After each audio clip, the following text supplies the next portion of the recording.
is KC Sports Network, proudly presented by Emprise Bank. Welcome back, everyone, to the Border War podcast here on the Kansas City Sports Network. We are presented by Emprise Bank. My name is Jarrett Sutton. I'm joined, as always, by my co-host, Jeff Hawkins. Jeff, what's going on, man? How you doing? I'm doing great, man. Doing great. Doing as great as I can be. That's right. Doing as great. My heart's now, but as you know, I'm just watching basketball now. I know. I was hoping we might have more game strategy and prep for KU, but unfortunately, they get knocked out by Gonzaga, and let's start there. You're going to head into it. But we can talk. Actually, I did want to kind of pick your brain too. I mean, they beat Samford in their first round game, and kind of a unique game in terms of. I felt like both these games just kind of sum up the season for Kansas in ways, because the Samford game, I give Kansas credit for winning that game. When you look at the box, and Samford hit 16 threes for one. Kansas had 18 turnovers, and usually you're thinking, man, that's probably flirting with disaster. But Kansas just absolutely dominated points in the paint and rebounded the ball at such a high level. They did assist the ball pretty well. That game got real interesting in that second half. Kansas was up 10 at the break.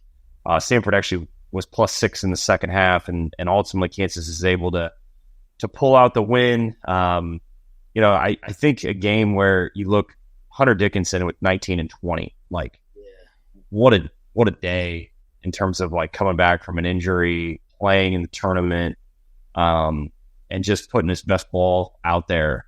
Nick Timberlake was great. Johnny Furphy was great. DeJuan was, I think, great in terms of double-digit scoring. Everything we talked about, especially with Kevin being out, Kansas was able to do. And I still think KJ is the most improved player on this Kansas roster by far. With 20 points, he had 6 assists and goes 10 of 13 from the field. The transformation of KJ, and knowing that Kansas going into this tournament was going to be down without Kevin, one of their best players, best scorers. And I thought the Samford game, what I wanted to see from Kansas, I did see, minus the turnovers. That was a big, big area that Kansas couldn't afford. But outside of that, there were a lot of good things to take from the win. Yeah, and, I definitely agree with what you said, starting off. I think it was the points in the paint and the rebounds that, the points in the paint, 54-24, they really dominated that paint. And if you just, again, like you talked about, you look at the way the game was going and you look at these scores, you would just think, man, just from points in the paint, looking at those couple numbers and rebounding, man, this was a game that they, just kind of won easily. But again, you look at those turnovers. If you just looked at those turnovers first, you would say, whoa, what kind of game was this? So I think that was one of those games where, the Jayhawks, they had their foot on their throat, and, inch by inch, they just kind of gave them a little bit more breathing room. And, it came down to, the last seconds, the last couple possessions, and it could have went either way with the block. So, it was a really good game for as a team, and as far as, not holding that lead the way they wanted to. I'm pretty sure that was something they wish they could have cleaned up with a little bit more momentum moving to the next round.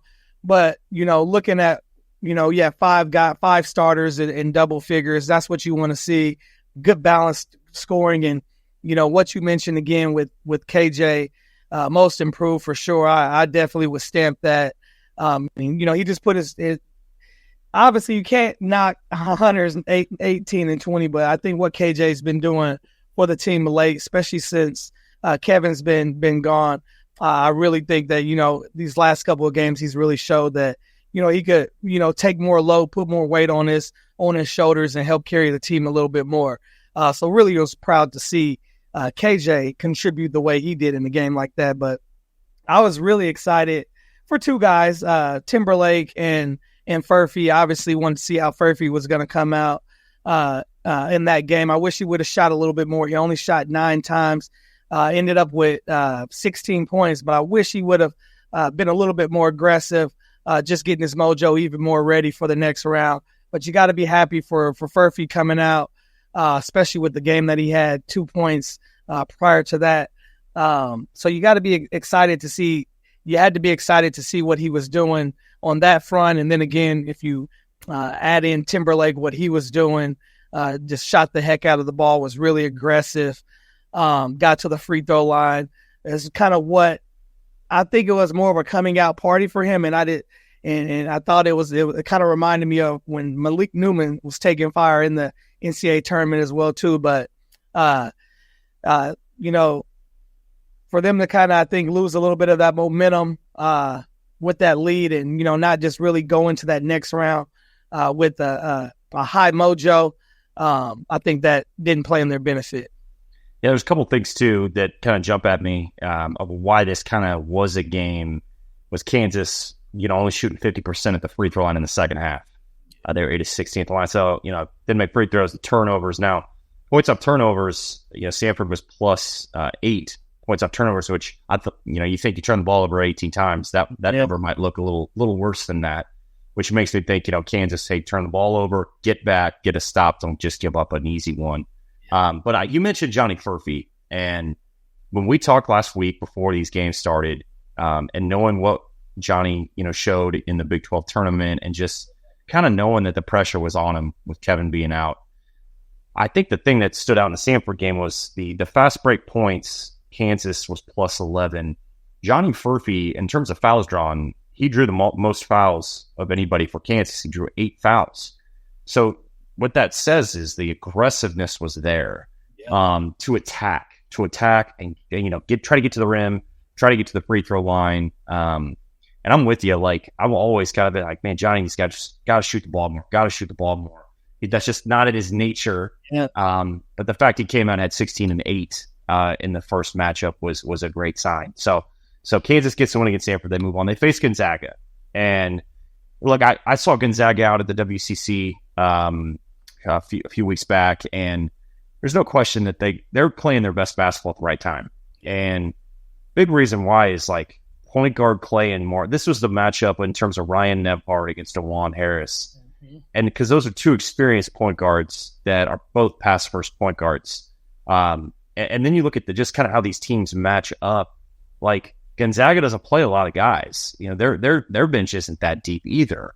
And then, you look at just kind of the way that these two teams operate. Like, Gonzaga uses their bigs a lot. They use a lot of ball screens.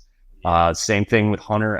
I just felt like going in, the first half looked exactly like I thought this game was going to be. And it was blast to watch. Kansas Gonzaga back and forth, making shots. I appreciate officials not getting involved. Yep. It was a physical first half, and they weren't calling a lot, and I loved that. It was pretty consistent both sides, which you want in a tournament game. And then it just felt like the second half things changed, and really Gonzaga's ball screen with Ryan in the ball screen, Kansas just struggled to guard, and especially in rotation.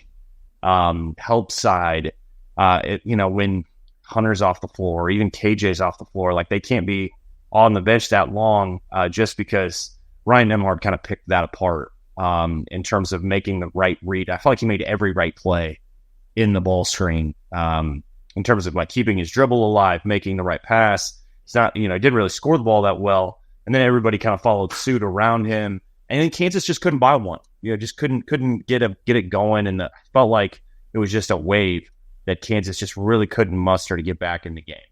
Yeah. And you mentioned it, I think that was the biggest thing. You got to give credit to, that first half. They came out, battled, had the lead. But then, like you said, in that second half is, when things really start to slip away. And for me, from watching, it was really for two things. It was, they looked gassed, and then they also looked, it was a ball screening. They couldn't figure out the ball screening, and I think that was, playing to Gonzaga's benefit. And, Ryan was doing a great job with that ball screen, and why would you, go away from it when you're doing good for it? But I really thought, the biggest two things in that game were ball screen, defending the ball screen and getting those rotations. And they just look gas. They look gas. And I think those were, really the two big factors that I saw in my eyes that really changed that second half of play of the game. Yeah, and I do think too, like, Johnny Furphy 3 of 12, a little different. Nick Timberlake, both Nick and Johnny had good first halves, and then the second half it kind of crumbled, and Kansas only shot 2 of 11 from 3. They were 7 of 11 in the first half shooting the 3. And you thought, man, if Kansas is going to try to pace Gonzaga in terms of 3-point shot making, and obviously Hunter and KJ were doing their thing, you thought, man, Kansas is going to have a great chance to win this game. But boy, that first half was just a kind of a heavyweight bout there for a little bit. It was so fun to watch. High scoring, up tempo. The energy level was so high though, and I think you just hit the nail on the head too. The being gassed. I mean, an NCAA tournament game, the adrenaline is a different adrenaline. It's just, especially when you don't have that big or deep of a bench, it can wear you down. And it's also the wear and tear of a season too that creeps up in these type of games. I felt there was a little bit of that, especially I think there was a little bit of that in the Stanford second half too, just where the fatigue kind of started to show. Did you see that as well in both these games? Yeah, thinking about the fatigue, they went from playing, I think the Stanford game was a late game. I mean, yeah, it was late. And then, they get a quick breather, and then I believe they played it to the next. I know Coach Self hates those type of turnarounds. And Jeff, a lot of the coaches have talked about this. It's not just it's been a hot topic with coaches around the country. Well, you think about it, for a team that's deep, probably won't bother you as much because their legs might be a little bit fresher. You can make that adjustment. But, for those teams that aren't as deep and, they rely heavy on a small rotation, a turnaround like that, especially late in the season, I think that could, whether people know it or not, that can affect. I mean, because again, those bodies are still trying to recover, and obviously it's late in the season, and their bodies are about almost on empty. Every little bit of recovery that you can get, especially late in the season, helps out. So I really think I started seeing that fatigue towards both of those games. We'll take a quick break, but before we do, we wanted to tell you about Home Field Apparel. Home Field is committed to creating incredibly comfortable, officially licensed apparel with vintage college designs. Home Field has a growing collection of over 150 plus colleges to choose from, including your favorite team's unique logos, mascots, and iconic moments to create thoughtfully designed apparel. Shop your latest team's apparel. Head to homefieldapparel.com. Use the promo code KCSN23 for 15% off your first order. We appreciate you supporting KC Sports Network by listening to our podcast. You have helped us become the highest-ranked Chiefs podcast network in 2022 and 2023. And don't forget about our daily Substack newsletter, the best written analysis you can find on the Chiefs straight to your inbox every day. kcsn.substack.com. Welcome back, everyone, to the Border War Podcast here on the Kansas City Sports Network. We are presented by Emprise Bank. My name is Jarrett Sutton, joined by Jeff Hawkins. And Jeff, just breaking down this Gonzaga game. One last thing that kind of jumped to me a little bit, just going into the tournament and what we've talked about all year with Kansas. When they win games, they dominate the paint and they dominate the glass. Yeah. And if DeJuan can be in that double-digit scoring, that's a positive as well. So those are kind of key areas. And I thought it was very interesting that this was a game Kansas got beat on the glass and got beat points in the paint. And I know a lot of that is going to be just the second half and the wear and tear. And so that to me is like the discrepancy of second half from Kansas to go from 44 points to 24 points. Like DeJuan had 10 points and 11 assists. He had 3 turnovers, but Kansas turnovers were low. Yeah. But you just kind of look at the production, and I mean, Gonzaga, give them credit too. They're making shots. Like, it is the best I've seen Graham Ike play all year. When his efficiency, like step back, turnaround jumpers from the baseline. Anton Watson was making threes, and that's not really his game, really, that often. Ben Gregg was perfect from the field. This Gonzaga, Nolan Hickman was excellent too, I thought, and he's been a little bit up and down this year. And then the bench with Braden Huff and Dusty Stromer gave them good minutes off the bench in terms of bench production. I do think Kansas, the wear and tear, and then it's sometimes you face a team that's just playing hot and got it going. And I wouldn't want to face Gonzaga. But there was a lot made after the game of Coach Self's press conference. I don't know if you had a chance to listen to it about just Coach Self saying like, yeah, I've been thinking about, next year, and I've been thinking about, where we go from here months back. He's been thinking about, I think it kind of took a little bit of a storm that probably it shouldn't have. And Coach Self, I know coaches think about this. They're recruiting nonstop. Like it just doesn't stop. They're planning for the future constantly. It's always kind of like the saying goes, where it's just like you never feel like you're above water. You just feel like you're trying to keep your head above water on the recruiting trail, just with everything going on with the portal and NIL, high school recruiting. It just never stops. And I think that's really the gist of what he was trying to say. And it can't go overlooked on this season of just how it started with the Arterio Morris situation, and just what that did in terms of depth, what that did in terms of a starter and a scorer and a very talented player that they had plans for. Marco as a freshman is going to have struggles. He had struggles, and that showed up in this season. And then Kevin McCullough, obviously with the injury, showed up when it shouldn't have, when Kevin was playing at an All-American Big 12 Player of the Year level. He gets banged up, and then all of a sudden the season changes from that point. They just run out of gas. And I think that's partially where Coach Self is coming from. I don't know how you took that, but any comments in terms of just kind of what Coach Self, and look, Coach Self's going to be frustrated after losing a game like that. He's a competitive dude. And he's going to hit the ground running and get going on next year. But just your overall thoughts on just the post-game comments there. Yeah. I think anytime, guys of his nature say things, especially after the loss, or in a time where they're down, they can be processed a little bit different. The way I look at it is, he looks at it as like he does every season. It's time to, reevaluate. I think, he's going to reevaluate what they probably need to do as a coaching staff to continue to get better. And obviously, what they need to do to get the right players that fit in this program, that fit in the program, want to stay in the program. And obviously, you got to make sure you do the right job in the transfer portal. So to me, it was just, kind of Coach Self-talk, where, I think something within, their camp, he's looking to make some changes. I don't know what that may be. When I mean changes within, how they're doing things and how they can get better.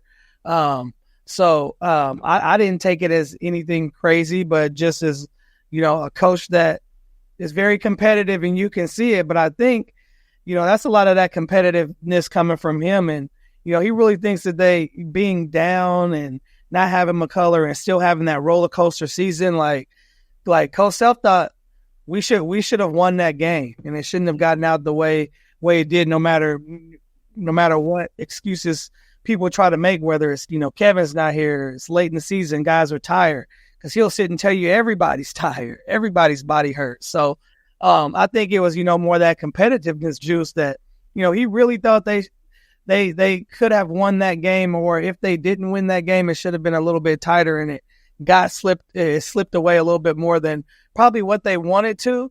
And I think that was just his competitive juices coming out. I don't think there's much really of that, he's just going to, put his head down, load the wagon, and keep moving. Yes, sir. I look too at this roster that you end the season, and from a fan perspective, every fan base goes straight to who's in the portal, who can we bring in, and what's the recruiting class look like. NIL is the hottest of topics in our sport, and it is in college athletics. But I do think there's something interesting here of just when a season ends, there's exit meetings. Coaches are going to self-scout and self-evaluate. They're going to really have these conversations. Players are made in the offseason. You know that. As coach, this is when you really kind of take a step back, and players do it. And look, I think Hunter Dickinson's situation last year when he put his name in the portal made total sense. He had been at Michigan. He was committed to Michigan. There's a lot of things that went on there. He wanted to be in a different structure. I think he wanted to get just out of that situation. And NIL was a factor for sure. He knew he wasn't going to go pro at that time, and made a good decision decision, and it was based around NIL. Some of these guys are so talented, and some of them think, Michi Johnson, great player at South Carolina, played at Ohio State. He put his name in the portal, and he had a career year at South Carolina on a successful team, and his name's back in the portal. And some of this is based around NIL and guys' futures. So I have no qualms about that at all. But I do think player development still matters. Yeah. Like that does not get lost in this. That is always going to be there. And it's a two-way street, and it's definitely coaches having a plan, being patient, giving a guy a chance, not writing a guy off too soon, giving everything they can to the player. That's what coaching is teaching. It also is the player being bought in, being open to their deficiencies, not running, not chasing the dollar, and wanting to work, right? And I think sometimes that gets lost in team building, because player development, when you and I were in college, was a big deal. Like, you weren't going where really. It was you got the spring, you got the summer, you got the fall, and you better be a different player come next year. You need to work in these areas. And, some guys have all the potential, and there's areas of their game that they got to grow in. There's older players that have probably been tapped out, right? That are just looking for what the best fit is. So every situation is different. And I think sometimes that needs to be said more often, of just like guys running the portal, and we've had record numbers in the portal. And on one hand, I get it. It's part of the business now that it is. But on the other hand, it's like, wait a second, like, are these situations not, all these situations aren't just the right decision to be made. And some of this is, the coaches can be a part of this too. Coaches are going to sometimes write guys off, and we've seen that before too. So it's just a bigger conversation sometimes, I think, than people don't really realize. But important for every team. Johnny Furphy will be putting his name, I would assume, in to get information. He's got a big decision ahead, and then we'll see what happens, with the rest of this roster. Sounds like DeJuan Harris will come back from everything after the game. That's great to hear. But we'll see where this roster's at. When you look at the roster where it's at, and what you kind of envision moving forward as we just finished the season, is the biggest area to address the shooting part of this team? Is that priority one, or would you see it elsewhere? Yeah, I would say the shooting. You need that shooter. Hopefully, again, you don't know what's going to happen in the offseason with the portal, but obviously with getting Clements back, he'll be eligible to play. Another big body, someone who's been around for. I think he'll start getting the Mitch Lightfoot, the Landon treatment. The Perry Ellis, but this is going to be a guy that knows the system as well too. That's going to be able to help out. So, and obviously if Hunter comes back, but I really think, what I'm normally used to seeing with a KU team is, a couple snipers, a couple knockdown snipers that can just shoot your lights out. So I think that's kind of, what piece that they're really missing is just that knockdown shooter that can really just open up the door for a lot of people and make people play a lot of tendencies and defensive principles a lot more honest. I really think it is that shooting guard position. I think they're locked in at the 5 and 4, especially with some of the newbies coming in as well too. I think they're locked in at those big body sizes. I think right now it's making sure DeJuan has some help as well too, and they find some type of a backup point guard option, because KJ's been bringing the ball up, McCullough's been bringing the ball up, finding some good options for that as well too. But this is what they do. They get you can always say they get paid the big bucks, and I guarantee you, and it's no knock to any player, but even when you're there, they're thinking about the next player. And obviously, when that season ends, they're really on it heavy on what they need to do to retool and refuel and get back to where they need to. But to me, I really think that shooting piece, having that outside shooter, somebody that can shoot and guard, obviously, is something that they need. I think too, like, player retention is I think still critical. Like, the DeJuan staying is a big deal. Yeah. And obviously DeJuan wasn't going to be going anywhere. But it just is important in terms of team building to have a guy that understands the culture, that understands expectations. Like some of these teams you look up next October and it's like, oh my gosh, their entire roster's different. It's freshmen and it's all transfers. And it's like, man, that's a lot. This is a coach too. That takes time to get a team on the same page, to get them used to playing with each other, like synergy. That's a big thing. And that can take time with different teams. And, sometimes that player retention goes a long way. Shaka Smart was talking about this the other day. I think it was important. It's like, he's had a lot of guys back, and that's ideal. Now, that's not always going to happen every year, but you can try to, keep guys to just build on your culture. That's really what you want to do. And then, like, I think the most important thing with coaches that I think is harder is, like, they still got to understand if a guy's making a jump from a lower level and they have all this production at a lower level, you're going to Kansas and you're playing in the Big 12. Yeah. And that's a big jump. It's different. And a lot of these guys that are popping this portal, like, you're like, oh my gosh, this player shot this from 3 and they scored it. And you're like, that's a different level a little bit too, know, and you never know how that's going to go. And then obviously you want to bring in right pieces, right fit. You want to address things on the floor. You also want to make sure you're addressing things off the floor. It's always how it's going to go. So, last question I have for you is just like, I think this year, I've heard some Kansas fans say, like, they've been down and it's been a frustrating, challenging season. Yeah. Kansas was still a 4 seed in the NCAA tournament, still won a lot of games, still won a tournament game. Had a lot of factors play a part in this season. And I just think, the expectations of Kansas basketball is just so high. You know that better than anybody.